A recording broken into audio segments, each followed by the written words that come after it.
လာပါရှင် Carry Hana Rose Entertainment ကမှကြိုဆိုပါရှင်ဒီနေ့တော့ Hana ကဘာလို့ပြမှာလဲဆိုရှင်ပေါ့နော်ဒီရေကမစာပြမှာဖြစ်ပါရှင် Hana ကဒီရေကမရှာမှာပေါ့နော်ရေကမwaitress ဖြစ်နေပါတယ်ဒီနေ့ waiter ပေါ့နော်ရေကမ waiter ဖြစ်နေပါရှင်ကိုရောက်ကိုစား Hana ဗီဒီယိုလေးကိုအဆုံးထိကြည့်ပေးပါရှင်အားရ share လေးလုပ်ပြီး subscribe လေးလုပ်ပြီးကြည့်ပေးကြပါမယ်ဒီ game နဲ့ပတ်သက်ပြီးတော့လည်းဒီ channel လေး share လေးနေလို့ရပါတယ်ဒီ share လေးဒီ software နဲ့ပတ်သက်ပြီးတော့လည်းဒီ channel လေး share နေလို့ရတယ်လို့ Everyday World နဲ့ပတ်သက်ပြီးဒီ channel လေးကိုလည်းဒီမှာဆိုဒီ chocolate ချင်မပြီးကြီးရဲ့ chocolate နော်အဲ့ဒီကိုပြီး strawberry အတူဖြစ်ပါမယ်ဒီမှာ1 your ma what cream လေးပြီး1 your ma ထည့်မယ်ပေါ့နော်ပြီးလို့ရှိရင်နော် strawberry ice cream ပေါ့နော် strawberry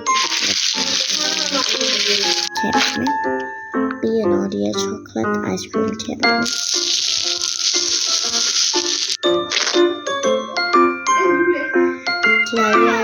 cherry ice cream ဖြစ်ပါရှင်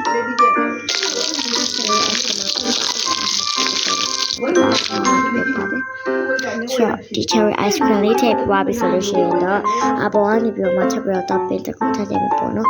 အဲ့ဒီခါမှာဘာထည့်မှာလဲဆိုလို့ရှိရင်တော့ဒီ ice stick လေးထည့်ပါရှင်အဲ့ပြီးလို့ရှိရင်တော့စားပါမယ်စီနီယာလေးတွေကိုတိခတ်ပြီးတော့ကြည့်ပေးကြပါဦးရှင်ဆိုတော့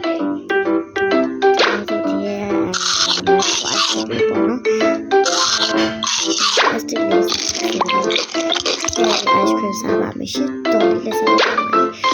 chocolate ဒီဝါဒီပါပါတယ်ဒါပေမဲ့ strawberry ရတာ